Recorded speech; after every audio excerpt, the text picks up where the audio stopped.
a brief meeting in the fellowship room immediately following services. There will be a baby shower for Peyton and Mackenzie Cole this Sunday the 29th from 2 to 4, and that will be in the fellowship room. We're having a girl and a registered at Amazon. And though if you're interested in helping with snacks for summertime, you can check the Sign Up Genius that Allison posted on the Family Exchange, or you can just see her directly, I'm sure. And there's also a Sign Up Genius for puppeteers that Katie Skaggs. Y'all better really watch me tonight. Katie Skaggs posted, and if you're interested, you can with her. You can sign up with her or contact her directly. Men's golf retreat that is scheduled for the weekend of September 12th through the 14th at the Tannenbaum Golf Club. And the men will be staying at a home in Edgemont, and there's room for 20 golfers, so sign up with Adam Prestridge before the 27th of July, please.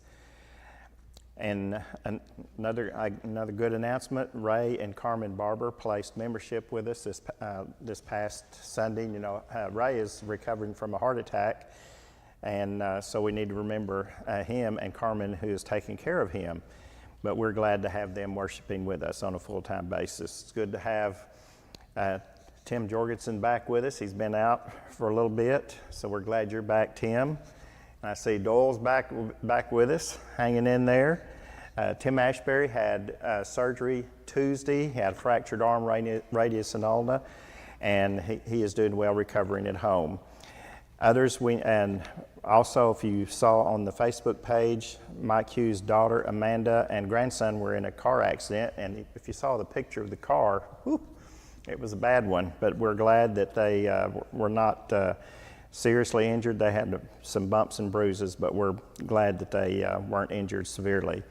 We need to remember Lovell Davis, Joe Ellis, Gail Jenkins, Joel Gray, Gil Myatt, Orrin and Imogene Robinson, and Sue Simmons, who for health reasons are not able to worship with us. So remember, I'll be watching the YouTube channel for any comments that come through. We have, between the Facebook page and the YouTube channel, we have 60 or 70 people view online, so it's good to have, and we're thankful for all of those who are joining in online, and we appreciate that. And some folks have acknowledged to me personally that they are attending. Those who are online, if you have a Gmail account, and on the YouTube channel you can send questions through, and I'll be watching for those, or if you have a comment you want to add, and I'll be watching for those. So Salt and Light is our parables for tonight.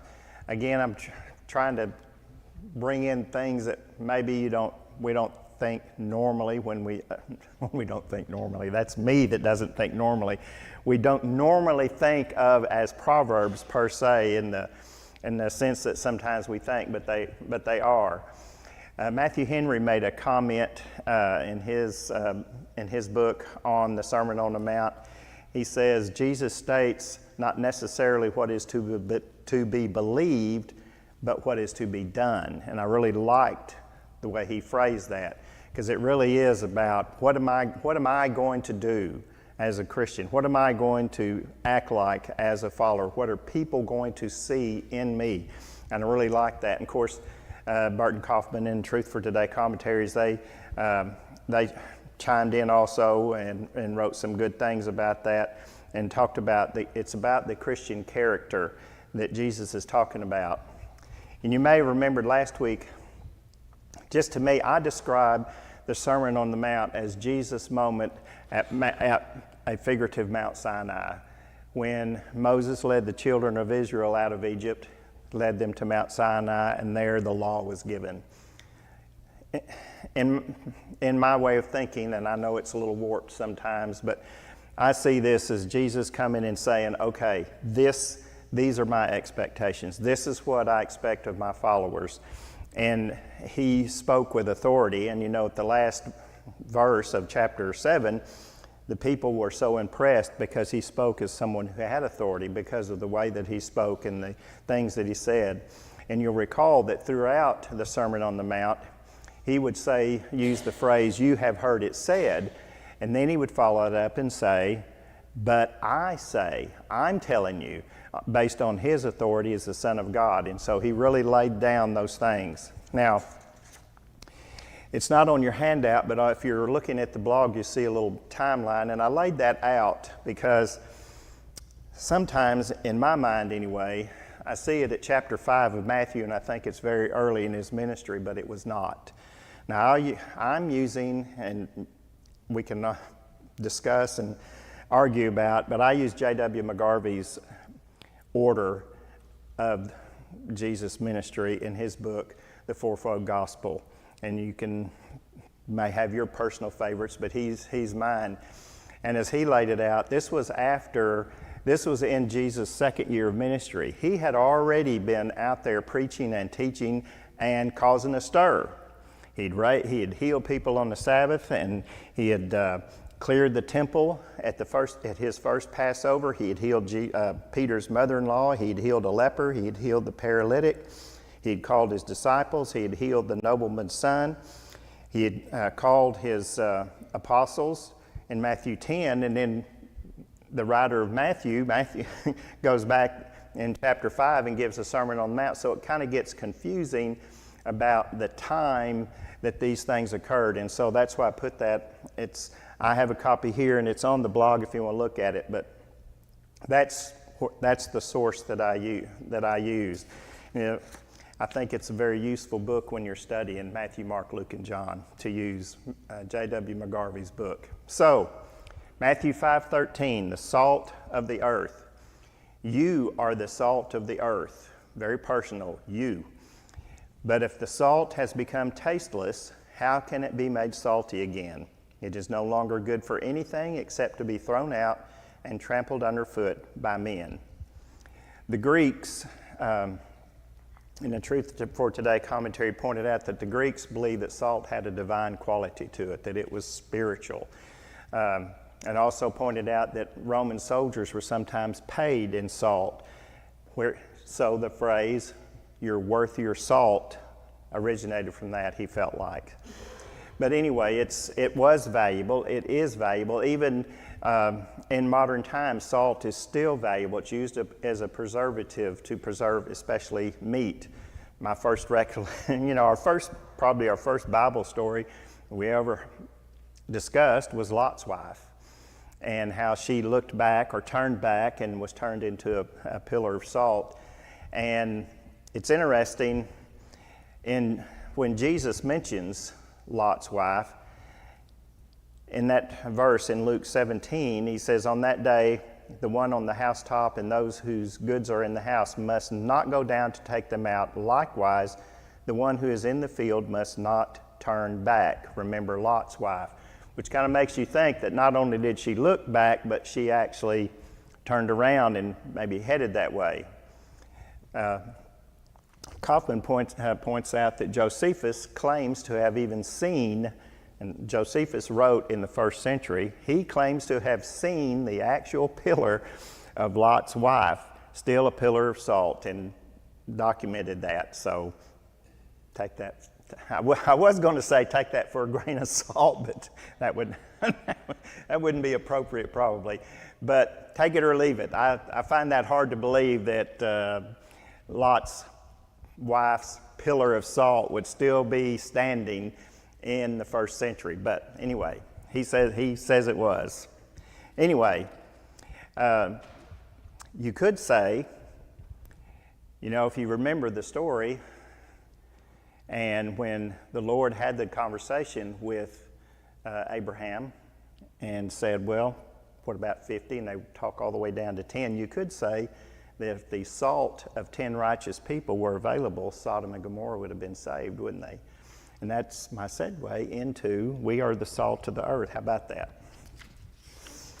All right, so if salt preserves food, what are Christians to the world? What's the parable? How are we the salt on the earth? Paul gives points in that direction as we start talking about this parable of us, we as a human being salt in the earth. He gives Colossians 4 and verse 6. He says, let your speech always be with grace, as though seasoned with salt, so that you will know how you should respond to each person. So, a couple of questions, and then I want to have some discussion. How does our speech season? How is our speech seasoning?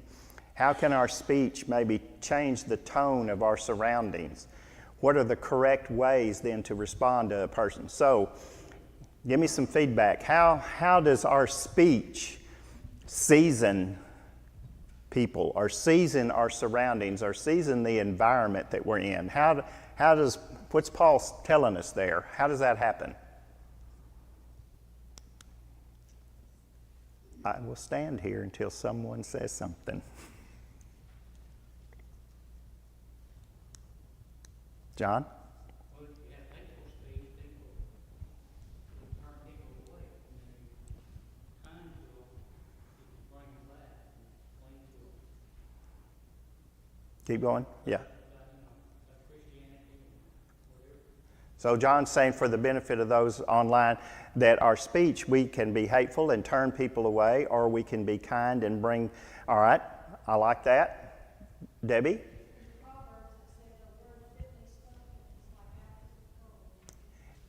A word fitly spoken is like what? It's like, I'm actually Sorry. a word fitly spoken is like apples of gold. Yes. So the right phrase at the right time can make all the difference in the world, can it? We've probably, in our Christian lives and talking about, David, did you have your hand up? Okay. Oh, you want me to No, I asked the questions. Define speech, how we talk, what we say, the words we use, the tone. Now you're meddling. Now you've gone to meddling. Can't talk about people's Facebook. Yes. How many, I have a list of people that I've blocked on that I don't want to see what they have to say on Facebook anymore. I blocked them. I had to get my daughter to show me how to do that, but because it's not worth hearing, or it's not worth reading. Yes.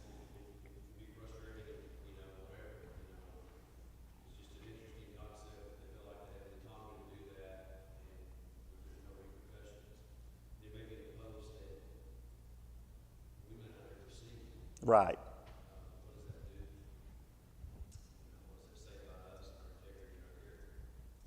Absolutely.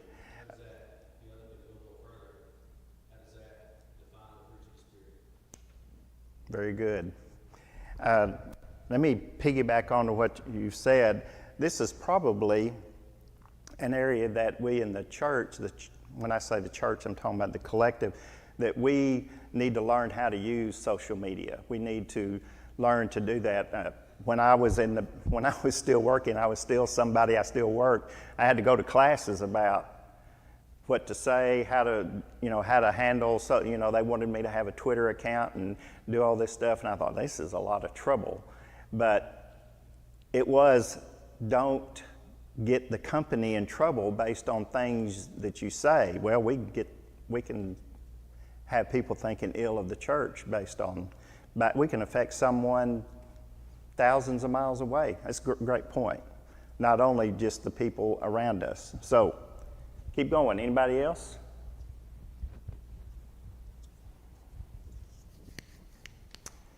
Have you ever seen a situation where, I have witnessed this, I want to see if you have, I have seen a situation where you get people in the group, and I just call it, they're just yah-yahing. They're just griping, they're complaining, the boss don't know nothing, just on and on. And one person can make a comment that is positive, can stop that in its tracks and turn the attitude of the room around. Have you ever experienced that or seen that?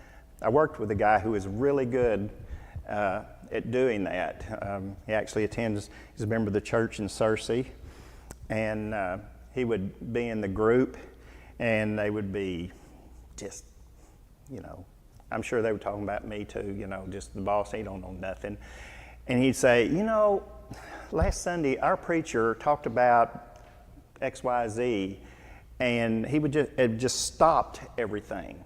It just stopped. Everybody kind of looked at themselves, and it was like, kind of called, it was a way of calling them out to saying, because knowing that group, I know that group he was in, every one of those folks called themselves a Christian.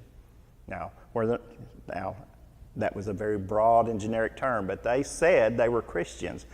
But he had the ability to make a comment and just stop it and change the tone. He seasoned that group by the way that he spoke. He just stopped it. You buy that? Melba? Everything does not require a response, You're absolutely correct. as most people think it does. And there is some good. I mean, you have to have the mindset to look for that good. Right. Even if you don't like, there is some good. And probably we don't know. Maybe no one knows it. Yeah. Never know. But we don't always have to have a comment. Right. But there is more good if we just stop and have the mindset that it is there. Yeah, you're right. Orrin Burt, I know many of you remember him, used to say, you don't have to go to every fight you're invited to. You sure don't.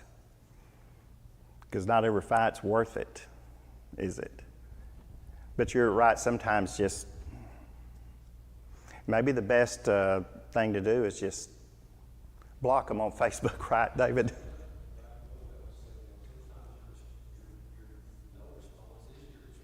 Mm-hmm. Or just get up and walk out. Yeah. Yeah. Anyway, all right, moving on. Here's one that's a little more, was a little more difficult, especially for all the commenters. Mark 9:49 through 50. Everyone will be salted with fire. Salt is good, but if the salt becomes unsalty, with what will you make it salty again? Have salt in yourselves and be at peace with one another. Boy, that's a tough one. And I will tell you, you don't have to look it up. The commenters that I read, The Truth for Today, Kaufman and Bowles in Gospel Epic Commentary, there's not very often that all the commenters will agree, but they all agreed this is a tough one. And it's not necessarily the easiest, but they kind of centered on this idea that fire tests our faith, and that we've got to have the salt in us to get through it. And they cited 1 Peter 1:6 and 7. In this you greatly rejoice, even though now for a little while, if necessary, you have been distressed by various trials, so that the proof of your faith, being more precious than gold, which is perishable, even though tested by fire, may found to result in praise and glory and honor at the revelation of Jesus Christ. And in 2 Timothy 3:12, indeed, all who live godly in Christ Jesus will be persecuted. So, would you say, is one idea that we've got to have enough salt in us just to survive the things that we go through, the trials that we go through. And when I say trials, I'm talking about it could be illness, it could be betrayal by family members, it could be anything, getting fired, it could be, anything that happens to us. We got to be salty enough to get through that and not lose our faith and still be an example to the people around us, so that they see they can get through it. I can do it. I can make it. Because we don't know what people are going through in their personal lives a lot of times. My dad, when he served as an elder, used to say, you don't know what goes on behind closed doors. And that's true. You don't know what every person is going through. And so we're the salt, and our example, our influence, So, I don't want to, I said a week or two ago, don't go crazy when you're interpreting parables and putting stuff on there. He really doesn't talk about what to do if you become unsalty. He just says it's going to be thrown out. But as far as what we do if a Christian becomes unsalty is really not addressed in this. And that part of that in this is the salt that he's talking about was not pure like the salt that we have. Our salt that we get at Kroger is purified. It's clean. There's nothing else in it other than you can get salt with iodine in it for different reasons. But their salt had some contaminants in it, and the way that they stored it, could become useless, and so it would be just literally be thrown out in the street. So, how do we lose our salt? How do we lose our saltiness? How do we become unsalty? What happens?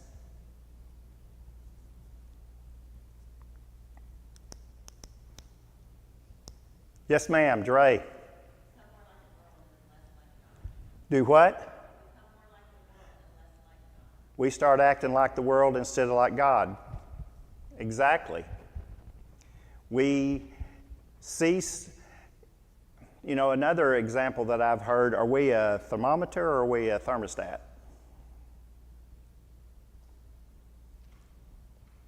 What are we supposed to be, a thermometer or a thermostat?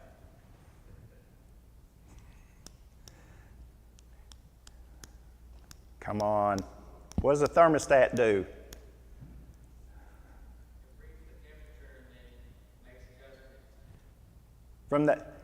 You're the HVAC man, right?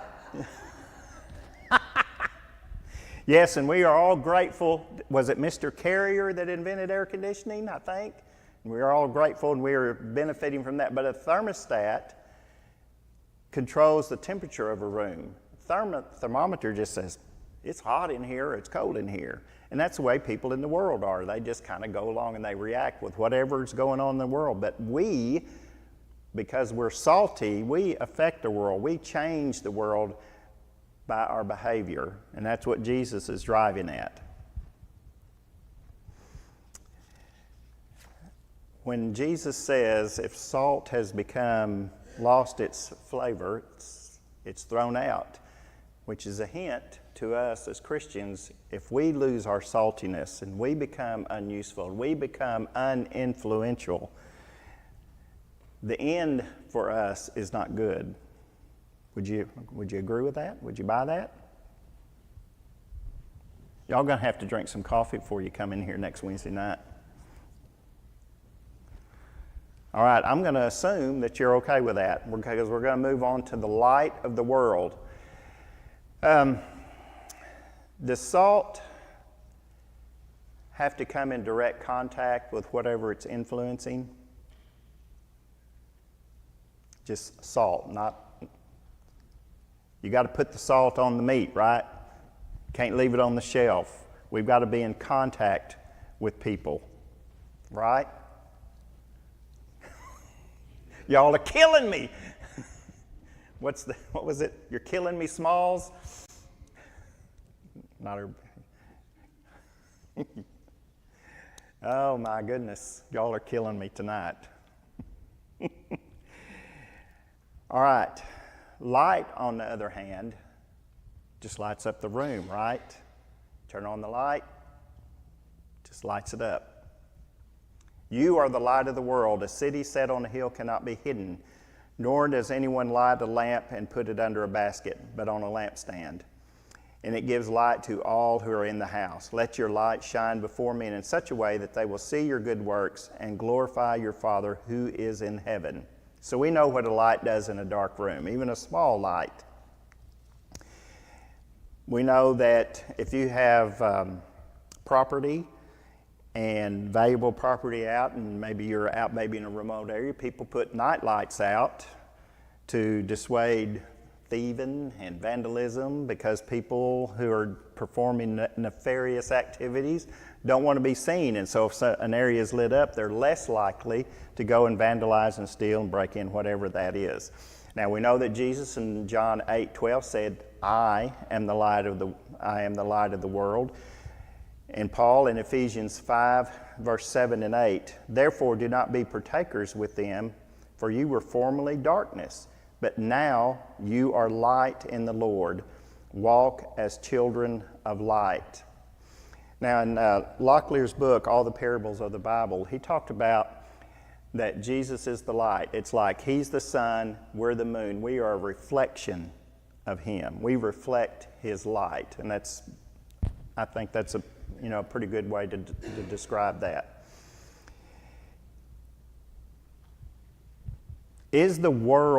How's the world going to do? How's the world going to survive? How's the world going to be without Christian people in it?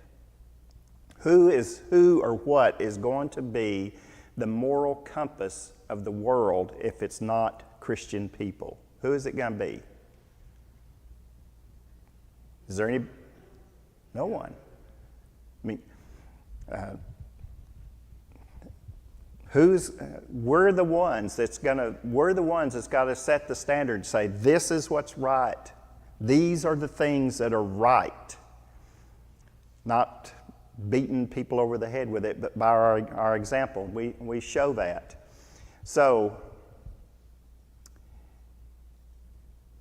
what happens? What is the analogy that he's saying? Don't put your don't put your light under a basket. What have we done when we've done that? What have we done? Well, we've allowed the darkness to come in, basically. We've given over to the darkness. I mean, one guy in his book just said, well, the basket would be on fire. Well, that's not what he's talking about. But we've given up to the darkness when we've done that. Can we do that? What's Jesus going to say to us? What was said to the 7 churches of Asia in the book of Revelation? What was going to happen to them? They were going to lose what? Their candlestick. Because they were not functioning as a true church. They were not being the light in their community. And so it was going to be taken away from us. And so you could say that Summers Avenue has a candlestick for this community in this part of the state. And if we don't do our job in doing things. So let's go back to the guy in the room. Everybody's yah-yahing, talking about how bad everything is. They don't appreciate us, on and on and on. You've been there. If you've been in any workforce, you've been there. So if this guy that I was talking about, if he just joined in, what has he done? What has he done?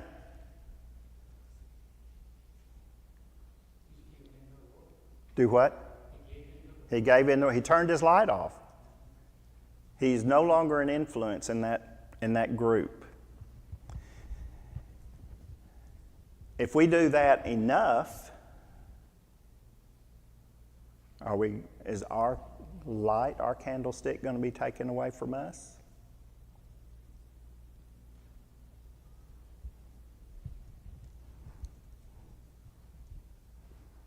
When he says, let your light shine, what's the implication of letting our light shine versus you shine your light?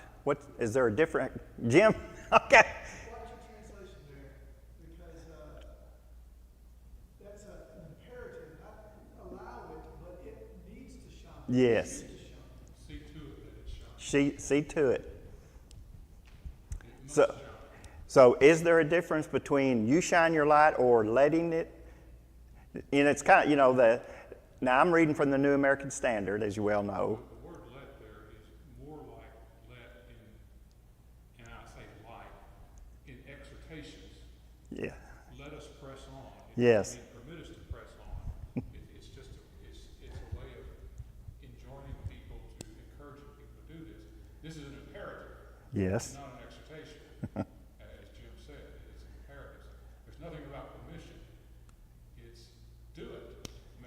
is, yes, yes, great. Let me this is, because this is, this is really important right here. This really, because we can not let that happen, can't we? We can turn around and actively not let that happen. And I see this is that it's there if I will just get out of the way sometimes. And that's not it every time. There's some action. You got to allow it to happen. You got to let it happen. You got to take action. You've got to know what you're doing. There's a lot to that. And these perfect comments. Now, Jim, did you want to add anything else, or Tim? Go ahead. Are you talking to me? Yeah.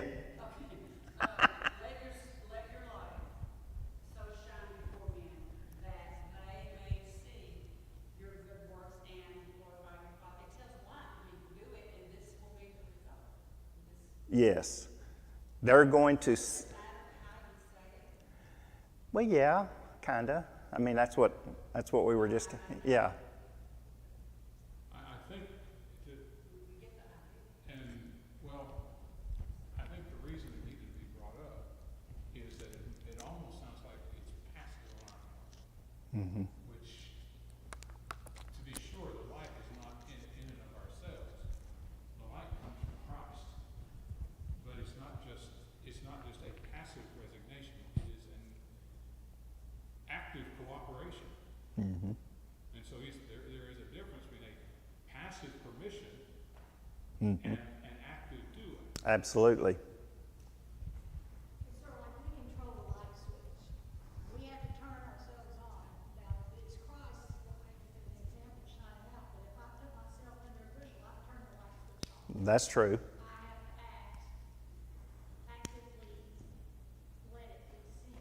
Or if I join the group and act just like the rest of the people in the group, then I turn my light switch off. Okay. All right, David, do you want to add something? This is good discussion, y'all. So I think about, I talk about the fruits of the Spirit, but those are all in those actions, right? There's nothing there that means being idle, you know? So we also think about this, is that whenever we do something for somebody, they may not always remember that, but they always remember how you made them feel. Yes.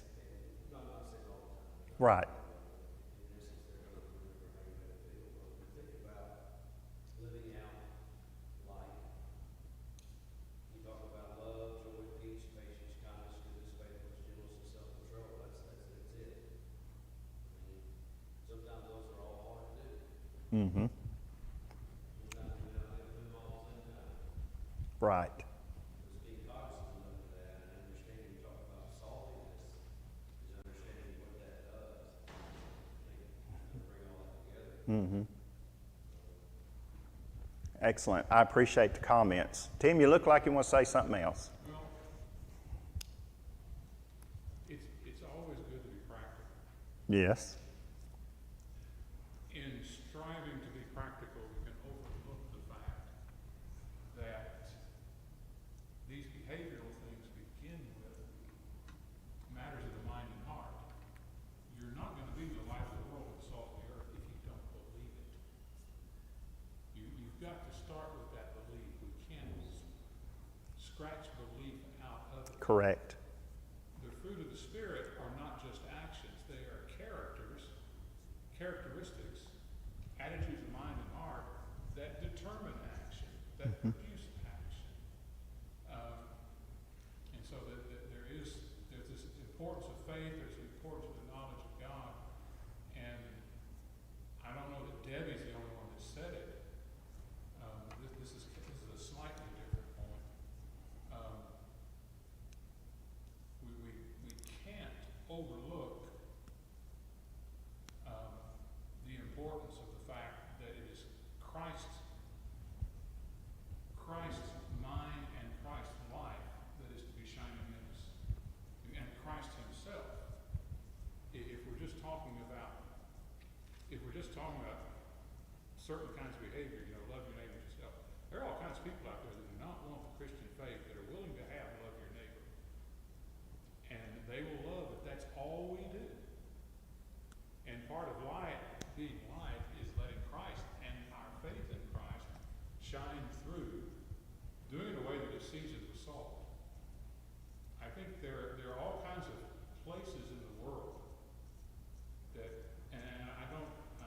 hesitate to say this, it only be misunderstood. The world is in darkness. We are salt in a putrid and decaying world, and light in a dark place. But you go to other cultures, and yes, they are in darkness. But it is amazing from a human standpoint how much they have figured out. Just simply from the standpoint that people need to get along with one another. Just the practicality. People figure that out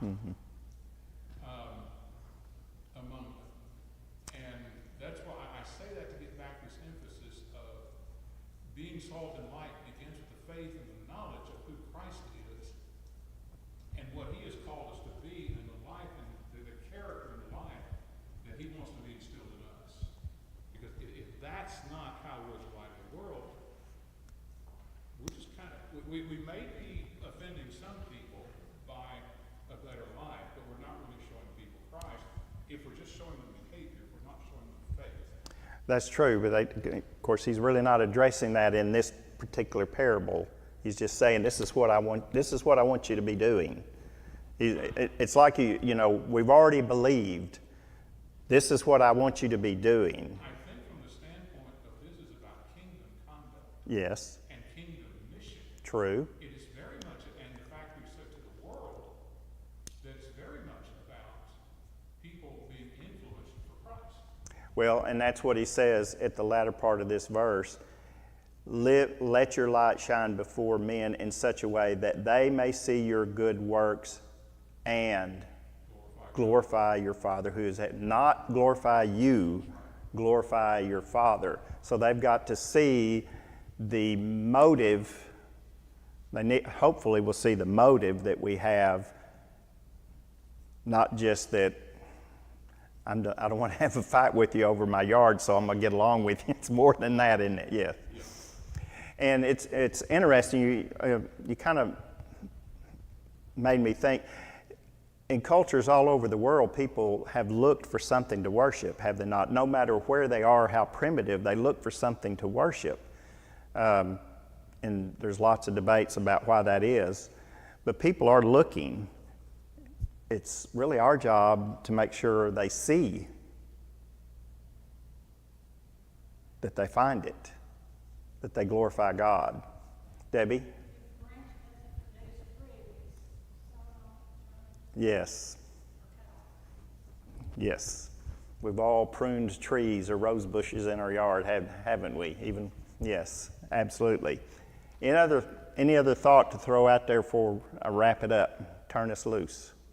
I really appreciate the comments and the thoughts.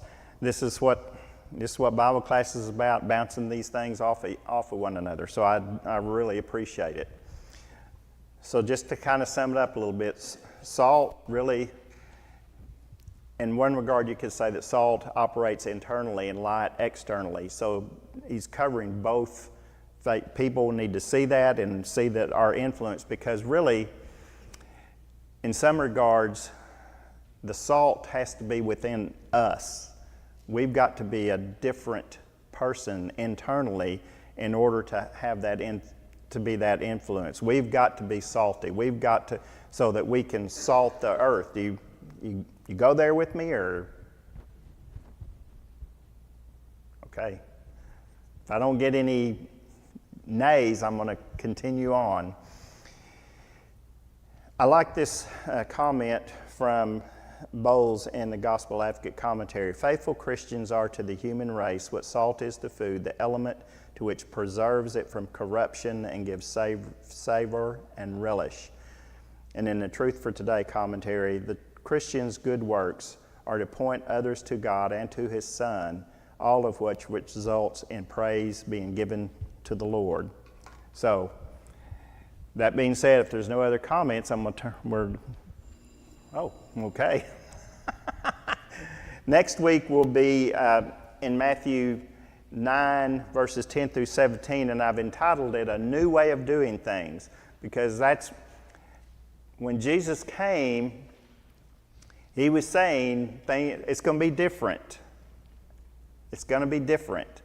And He's laid it out he's laid it out here in this Sermon on the Mount, the things of his expectations. He's going to do that. And there's going to, as we'll see, there's more and more confrontation that Jesus is facing because he is saying things that people don't agree with or don't hear, don't want to hear. In many regards, we don't face here what other Christians around the world face. If you go out into the street and talk to people, they'll say, yeah, I'm a Christian, yeah, I'm a Christian. I mean, they'll tell you all day long they're a Christian. They just will say that, and they believe in God. But in other parts of the world, it's not that way. There's Buddhists and Hinduists and other Eastern religions and other things that Christians have to contend with. And, of course, Islam is huge now. There's 1 billion followers of Muhammad. So we're fortunate in that we don't face some of the things that they do. But we are still have to influence people to teach them what really is a Christian. It's not just saying, I believe in God, and it's just a me and God thing. So anyway, I appreciate the comments. I'll turn everybody loose.